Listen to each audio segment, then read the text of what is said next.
होना चाहिए। लेकिन फिर भी आज एक कमाल की चीज है, अगर मैं पूछता हूं आपसे कि उत्तर प्रदेश में, ठीक है ना, वहां मुख्यतः 3 पार्टियां हैं, यानी कांग्रेस और सपा का गठबंधन है, बीजेपी स्वयं इंडिपेंडेंट लड़ रही है और बीएसपी, 3 पार्टियां हैं।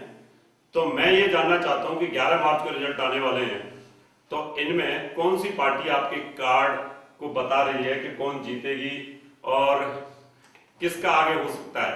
क्योंकि अगर ये सब चीज आ रही है तो मुझे उम्मीद है कि आपको जरूर टीवी चैनल वाले बुलाएंगे और हमसे तो पूछते रहते हैं। तो मैं चाहता हूं कि हमारे दर्शकों को पहले उत्तर प्रदेश के बारे में बताएं। ज्योतिषीय घटना पर तो हम बताएंगे ही बताएंगे, टीवी चैनल्स पर भी बताएंगे, लेकिन उसके लिए हमें क्या चाहिए कि हमें अखिलेश यादव और राहुल गांधी की कुंडली चाहिए, नरेंद्र मोदी लीड कर रहे हैं उधर, उनकी कुंडली चाहिए, इधर मायावती हेड है तो इनकी कुंडली चाहिए। अब तीनों की कुंडली अगर हमारे पास है तो हम ये देख सकते हैं कि इनकी कुंडलियों में सबसे ज्यादा ग्रह किसके पॉजिटिव है और कौन यहां विनर हो सकता है।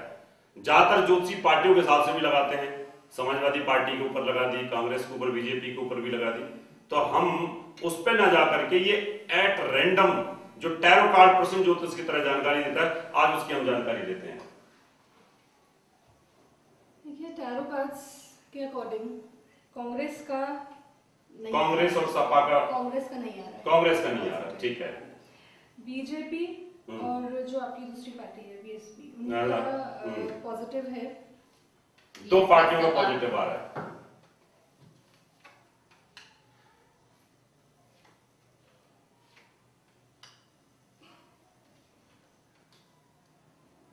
कार्ड्स के अकॉर्डिंग ज्यादा परसेंटेज बीजेपी की है, बीजेपी का रहा है। अच्छा, इसमें एक पार्टी और हम जोड़ते हैं, सपा का भी आप निकाल के देखिए, जबकि सपा कांग्रेस का भी गठबंधन है। इसमें फिर हम ये तय कर पाएंगे कि अभी फाइट में यहां पर कांग्रेस आउट है, बीजेपी और बीएसपी के कार्ड निकले हैं। अब हम सपा के कार्ड भी जोड़ते हैं, अगर सपा के कार्ड क्या बोलते हैं, फिर सपा और कांग्रेस को जोड़ करके हम ये चेक कर सकते हैं कि फाइट में कौन चलेगा। ये सपा का पॉजिटिव नहीं है, अभी उनको और स्ट्रेंथ की जरूरत है। सपा और कांग्रेस यानी दोनों कार्डों के हिसाब से पिछड़ती हुई नजर आ रही है, और बीजेपी और बीएसपी इन दोनों की कार्ड जो है वो टक्कर बता रहे हैं। लेकिन अब इन दोनों में भी अगर हम कार्ड निकालने की कोशिश करें तो दोनों का, इनको एक को हम आउट कर देते हैं, तो कार्ड क्या बोलते हैं, दर्शकों बड़ा जबरदस्त कार्ड का भी होता है। और इसमें जो लड़कियां घर पर हैं, बेरोजगार हैं, स्त्री हैं, जो घर पर हैं, घर पर काम कर सकती हैं, वो टैरो सीख सकती हैं।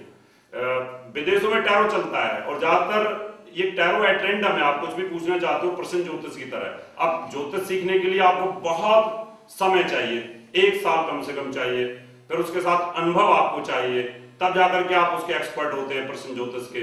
तब आप बता पाते हैं कि चोर कौन है, चोर का नाम क्या है। यहाँ तो पता चलेगा कि चोर घर का है बाहर का है। कुछ भी अपने पास्ट और फ्यूचर के बारे में आप टैरो कार्ड से जान सकते हैं। कि जो कार्ड्स के थ्रू आ रहा है, जो मैं कहना चाहूंगी 99% बीजेपी का है पॉजिटिव। उत्तर प्रदेश में बीजेपी की बढ़त कार्ड बता रहे हैं।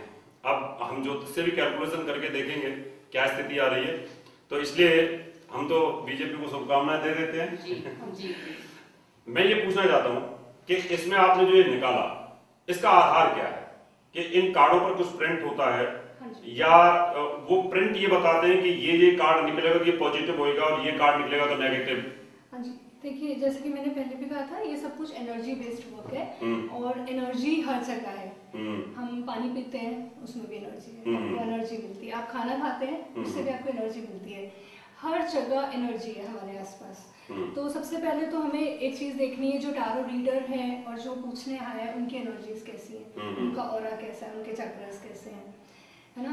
हम कैलकुलेशंस पे नहीं चलते हैं, हम सब कुछ एनर्जी के साथ करते हैं। अच्छा, इसमें कभी कभी ऐसा भी होता है कि कार्ड गलत बोल देते हैं, ऐसा भी कभी कभी हुआ है? ऐसा कार्ड कभी गलत नहीं बोलते, कार्ड नहीं बोलते, कार्ड की प्रोडक्शन जो होती है गलत उस वक्त एनर्जीज होती है। अच्छा, जैसे आपके पास कोई पूछने जो आया है उसकी एनर्जीज कैसी है, अगर वो बहुत ज्यादा लो है, बहुत डिप्रेस्ड है, तो उस वक्त हमें उसका ऑरा हाई करना पड़ता है, उसको थोड़ा सा पॉजिटिव एनवायरनमेंट में लेके आके फिर हम कार्ड्स के थ्रू। ये कितने दिन में आप सिखा देती हैं इसको? मेरा बेसिक कोर्स 3 डेज का है और एडवांस कोर्स 6 to 7 डेज का है। मतलब 3 डेज में आप टैरो सीख सकते हैं, और इसके एक्सपर्ट अगर बनना चाहते हैं तो 1 हफ्ते के अंदर आप एक्सपर्ट बन सकते हैं। तो इसमें हम दीक्षा देते हैं और इसमें हम एनर्जी ट्रांसफर करते हैं, उसके बाद